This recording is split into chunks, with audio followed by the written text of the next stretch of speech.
اسلامیہ مجدد دوران حنفی خاتم النبیین امیر المجاہدین امام برحق امام خادم حسین رضوی رحمت اللہ علیہ نے پورے پاکستان کے اندر یہ جذبہ آپ نے ڈال دیا ہے، اور آپ کے جانشین قائد ملت اسلامیہ امیر المجاہدین کے لخت جگر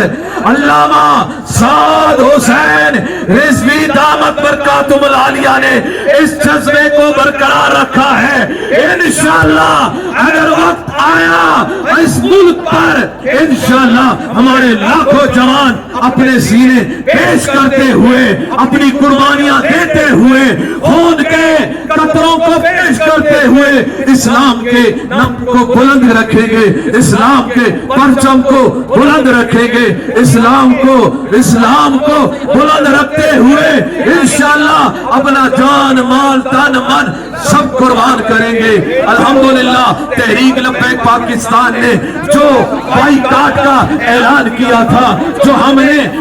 فلسطین کے لیے ملین مارچ نکالا تھا، اور پاکستان تحریک لبیک پاکستان نے جو فیضآباد میں ان مسلمان فلسطینی مسلمانوں کے لیے جو دھرنا دیا تھا اور وہاں پر جو مطالبات منظور کروائے تھے، اللہ رب العزت کے فضل و کرم سے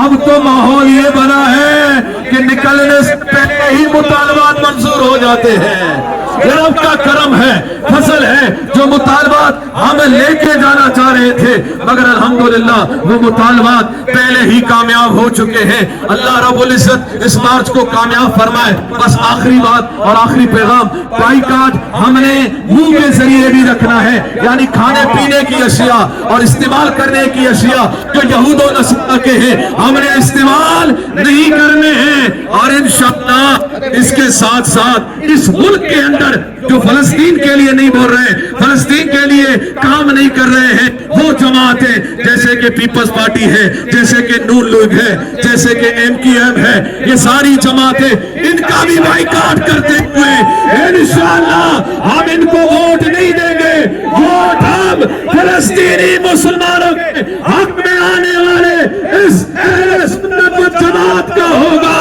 اور پھر ہمیں اس طرح ریلیاں نکالنے کی ضرورت نہیں ہوگی۔ انشاءاللہ ہمارا وزیر اعظم جب لبیک کا ہوگا تو میزائل خود جا کے اسرائیل میں گرے۔